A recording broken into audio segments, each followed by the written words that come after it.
তো শাইনের ব্যাটারিটা চেঞ্জ করছি। এর আগে যদি আনবক্সিংটা না দেখে থাকো আনবক্সিংটা দেখে নাও।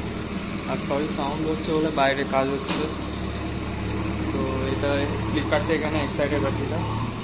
আর এই হচ্ছে পুরোনো ব্যাটারি, এটাকে খুলে দিয়েছি, প্যানেল খোলা হয়ে গেছে। আর এখানে একটা 10 নম্বরের বোর্ড লাগানো থাকে, বোর্ডটা খুলে দিলেই হয়ে যাবে। খোলার নিয়মটা হচ্ছে প্রথমে যখন এটাকে খুলবে তখন নেগেটিভ আগে ডিসকানেক্ট করবে, তারপরে পজিটিভ। সেটা পটাপট খুলে নিই, তারপর তোমাদের দেখাচ্ছি ওটা কী করে ইনস্টল করতে হয়।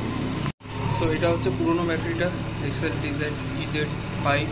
আর এটা হচ্ছে এক্সেল TZ5, এটা ফ্লিপকার্ট থেকে এখানে। এটার দাম 1215 টাকা পড়েছে, যদি কার্ড থাকতো আরও ডিসকাউন্ট হতো। তো এটা লাগাবার নিয়ম হচ্ছে প্রথমে পজিটিভ লাগাবে, তারপরে নেগেটিভ লাগাবে। আর যখন খুলবে তখন নেগেটিভ খুলবে, তারপরে পজিটিভ খুলবে। কানেকশানটা করে দিই, তারপর দেখাচ্ছি। সো এখানে ফিটিং করা হয়ে গেছে, নাইস আর স্মুথ। নতুন স্ক্রুগুলো লাগিয়ে দিয়েছি, আর এই পুরোনো এখানে রয়েছে। এটাকে আমি সেল করে দেবো। এখনও ভালো আছে ব্যাটারিটা, কিন্তু হর্ন দিলে কী হয়, এটার পাওয়ারটা ফ্লাকচুয়েট করতে থাকে। এখন বেশ ভালো লাগছে। ঠিক আছে, দেখো আমি হর্ন বাজাচ্ছি, ভালো সাউন্ড করছে।